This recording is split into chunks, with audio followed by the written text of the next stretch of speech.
Jarrell, welcome to the UK again. You've been here a few times now, and now you're sitting here just a few months away from challenging for the World Unified Heavyweight Championship at Madison Square Garden. UK, what's up? I'm in a, I guess, better mood, you can say. I had a cup of tea, and you know, just chill, man. I already said what I had to say. Y'all know how I feel about AJ. Y'all know my backstory. Y'all know where I come from and where we're going.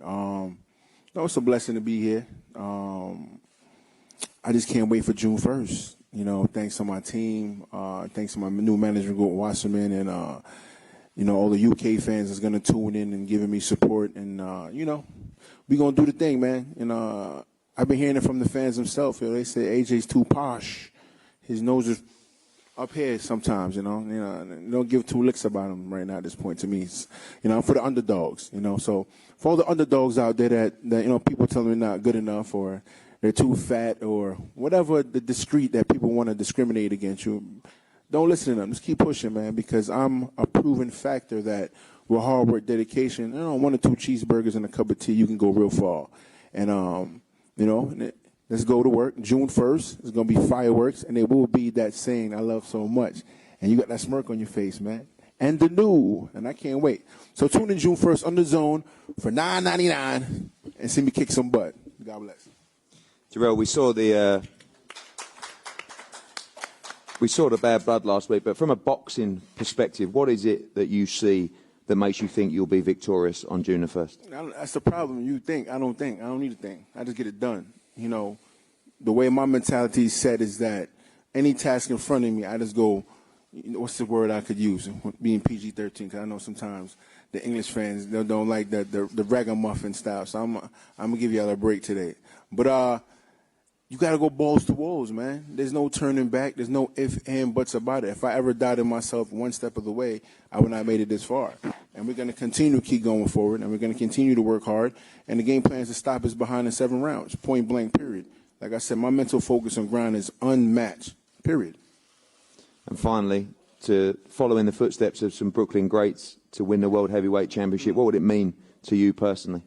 I mean, winning the title means a whole lot. But like I said before, we know we're going to win the title. The title is one step greater to what we want to accomplish in the future. And that's to change life, help change countries, do positive things in the community and around the world, and just being a real model, not a role model, you know, not put makeup on and pretend to be something that I'm not, you know. So winning the title, yes, is the main goal right now. But we know that we're looking in the future to do amazing things around the world and just be an ambassador of the human race, and that's what we want to do. Thank you, Jarrell. Cool. Anthony, welcome back from your trip to the States. It was a lively week. I think you enjoyed yourself out there. It's something very, very different. And now, just a few weeks away from beginning camp for a very important part and chapter in your career. Yeah, New York was 10 out of 10, no lie, but there's nothing like being back on UK soil, getting my head down, and get back in routine and regiment. And that's how I like living my lifestyle, in a regiment format, and focus on what I've got ahead of me, really. And that's Jarrell Miller. You know, I'm not fighting none of his team members or anyone that can speak for him. I'm just fighting him. And there won't be much words being said in that ring except for punches being exchanged. And it's just a battle of the fittest, battle of the smartest, and the last man will be standing. We saw for the first time last week you with a slightly different mindset and approach at the press conference. Did you enjoy that? Normally, you know, I loved it. That's what I live for every day. It's just another opponent. You need a dancing partner, right? You need a dancing partner, and Jarrell's a good dancing partner. And I'm only champion until June 1st. That's when I've got to go out there to the battlefield and defend my stripes. And then June 2nd, Jarrell will be irrelevant, and then I step forward onto the next task ahead of me. So it was a good time in New York. Danny Jacobs showed me love, came out, looked after me. I met some of the New York people, radio stations. We went out there, took over New York for a week, and we had a real good time.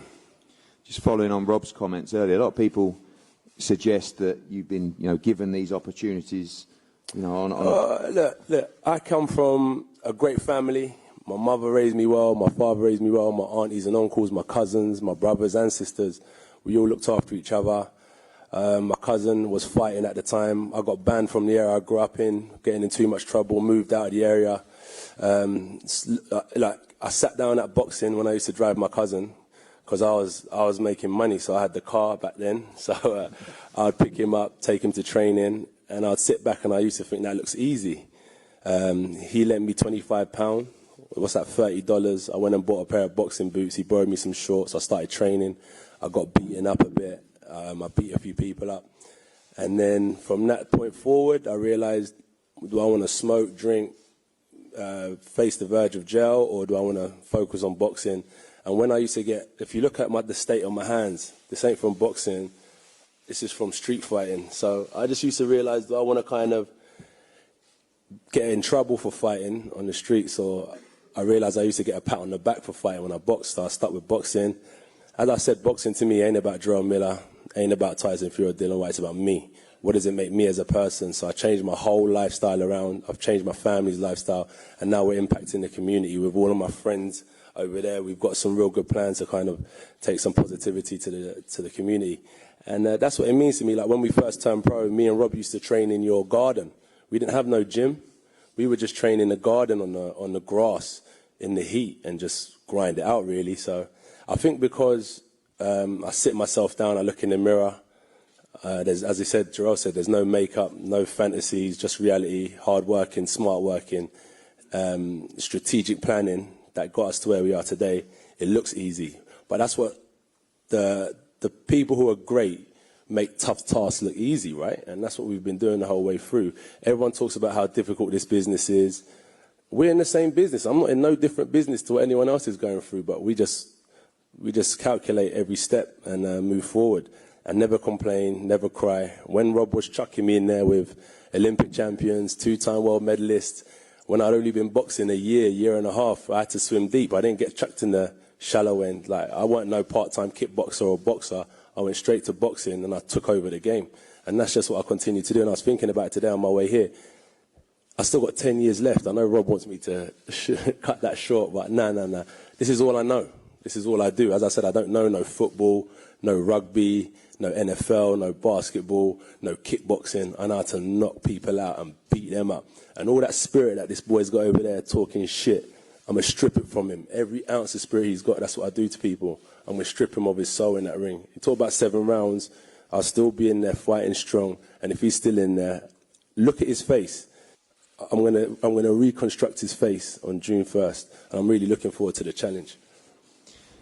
Finally, you answered my question, but the spite from you in this fight, you say Jarrell Miller's irrelevant. Is there a spite aspect from you wants to go in there and do a job? I do the job. And I'm a good boxer, heavy-handed puncher. I've beaten better opponents than any heavyweight out there. And Jarrell, I'm going to just reconstruct his face and his body June 1st. I'm looking forward to it. So, landlord in the States, surgeon. I'm going to be your surgeon in the UK because I'm going to give him a new makeover. Thank you, Anthony. We're going to pass to Sky Sports News, I believe, who have some questions. One for your opponent. Jarrell says he's never been knocked down. He's been kicked in the face as a kickboxer and never been knocked down. That's the right question to ask him because he ain't got no chin. Perfect. Do you need to not only knock him down but knock him out over there to make a point? 100%. Knock him clean up. 100%.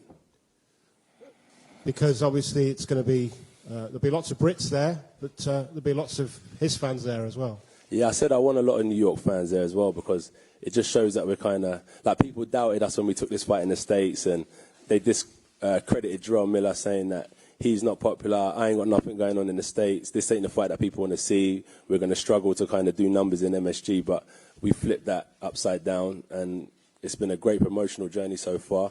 And with that being said, as you said, a knockout needs to happen as well to kind of announce myself in the States because he does all the talking outside of it and then I'll do the physical stuff in it. And when I go in there and do business, it kind of makes people realize that I'm a force to be reckoned with. And Big Baby, are you going to be ready to cope with a very, very loud British contingent, maybe 10,000 Brits on your back? Say it again. This shit was boring. Say it one more time. I was going to say there's going to be a lot of AJ fans at Madison Square Garden. Very, very loud, very, very partisan as well. Are you ready for that? Man, I'm ready for anything, man. The odds always been against me. Like I said, man, the fans can't fight for him. That facial can't fight for him. You know, biting his nails can't fight for him. All that nervousness, all that bullshit hype talk can't fight for him. You know what I mean? Like, this is what I've been doing. This is where I came from. So, like I said before, he's not the popular one no more. I come to UK, I'm swear think I'm gonna hear AJ. I'm hearing Tyson Fury now. You know, he come to New York. He come to New York. We talking about, and I took over after every you knock radio station AJ out, in New York. we gotta fight Deontay. Night writing lyrics to try and challenge my freestyle. Like I said, he's a sucker, bro. He's a sucker. You know what I mean? I can freestyle right now. Come, let's it go. Ain't nothing. I'll beat you in every department. You know what I mean? He can't beat me in that. Trust me, he can't beat me in that. No matter what he do. Cause he stink like doo-doo. He wish he could be me, but he look like Scooby-Doo. This boy he's not ready for me, bro. I don't need to write. This is what I do. He says he's going to reconstruct your face. Would that make you as pretty as him? There's not much I can really do to that face, but I'm definitely going to reconstruct it. Listen, I don't know what he's talking about. I'm a handsome brother, and I know what I can do. So trust me. I know a couple girls around him I can snatch up real quick if I really wanted to. But like I said, I'll give you the website. Hey, like I said, we don't listen. All the meat cows he be eating, bro. This beef right here, you better get ready for. That's all I'm saying. Ready. All right. Slow cooked. Whatever. Slow cooked. Thank you. And thank you two, for almost behaving. And thank you for an exceptional turnout today. I didn't want to scare Adam Smith, man. He's been a good guy, so we like Adam's faces. We like playing it back after. You know, we don't want to hurt his. Let's take it to the crowd. No worries. Guys, just touching on something that Adam said as well, we're going to make this a very, very special night. We've got some major announcements coming in the next couple of weeks. We're going to have the British and Irish on completely one side of this card at MSG. It is going to be a night you will never, ever forget, and we thank you for all your support here today and in the build-up to this fight as well. All the guys are going to be available for one-on-ones and obviously in the separate selected media areas, and we're going to have a face-to-face up here now on the stage. Thank you for coming, and we'll see you soon.